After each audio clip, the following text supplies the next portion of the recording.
Lundi 22 mars 2021, bonjour chers amis de la chaîne, ravi de vous retrouver pour cette nouvelle édition de la journée. J'espère que vous avez passé un excellent week-end et le Paris Saint-Germain s'est emparé de la tête de la Ligue 1 suite à sa victoire dimanche contre l'Olympique Lyonnais 4-2.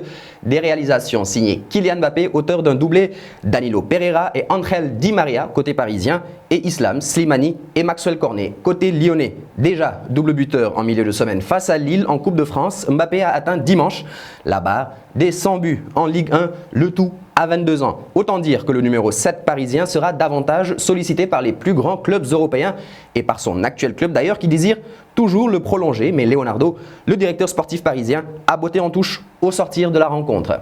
Ce n'est pas le jour pour parler spécifiquement du contrat de Kylian. On va arriver à un moment où ce sera plus clair par rapport à son futur. A lancé l'ancien milieu de terrain du Paris Saint-Germain. Plus de peur que de mal pour Kylian Mbappé qui, lui, a cédé sa place à Neymar Junior à la 70e minute. L'attaquant du Paris Saint-Germain semblait se plaindre d'une douleur à la cheville droite, mais rien de grave, selon son entraîneur Mauricio Pochettino. Kylian est sorti par précaution. Il a reçu un coup, il s'est tordu un peu la cheville en première période. Voilà qui devrait rassurer à quelques semaines d'importantes échéances. Les Lyonnais, eux, ont fait leur auto-critique de ce match et ça a le mérite d'être franc. On écoute le gardien de l'Olympique Lyonnais, Anthony Lopez.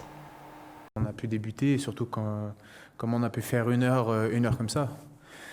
Voilà, on a totalement pas existé pendant 60 minutes. Tout simplement, à 4-0 face au Paris Saint-Germain, c'est très compliqué de pouvoir revenir et d'égaliser et d'essayer de passer devant. Voilà, on a essayé d'être moins ridicule, j'ai envie de dire, en marquant ces deux buts, ces deux jolis buts. Et puisque la concurrence est définitivement lancée entre ces deux génies du football, on part en Allemagne pour évoquer le doublé d'Erling Haaland, l'attaquant norvégien qui a fait éviter une défaite à son équipe contre Cologne, score final 2 buts partout. Il a ainsi inscrit ses 20e et 21e buts de la saison, mais n'a pas manqué de montrer sa frustration à la fin de la rencontre. Au coup de sifflet final, il a lancé son maillot en direction d'un de ses adversaires, sans prendre le sien et a fui la pelouse au bout de 14 secondes sans un geste pour ses adversaires ou coéquipiers. Elle est peut-être là la différence entre Kylian Mbappé et Erling Haaland. Justement, parlant toujours d'Erling Haaland, il aurait choisi, selon le média espagnol ABC, de signer au Real Madrid cet été. Le transfert devrait avoisiner les 160 millions d'euros selon le média espagnol qui révèle les détails de la transaction. 120 millions d'euros pour Dortmund, 30 millions de commissions pour son agent Mino Raiola et 10 millions d'euros de commissions pour son père. Un énorme coup pour le Real si tout ça venait à se concrétiser. La qualif en Ligue des Champions la saison prochaine semble s'éloigner, ce qui pourrait redistribuer les cartes quant au futur du crack norvégien, à moins que Dortmund ne remporte la C1 cette saison. On reste en Allemagne pour parler du Bayern Munich, le futur adversaire du Paris Saint-Germain en Ligue des Champions lors de la réception de Stuttgart, formation plutôt surprenante depuis le début de la saison en Bundesliga. Le champion en titre n'a pas fait de détails, répondant à la victoire de Leipzig, vainqueur 4-0 grâce à un triplé de Lewandowski et Serge Gnabry. Les Bavarois reprennent 4 points d'avance sur leurs rivaux.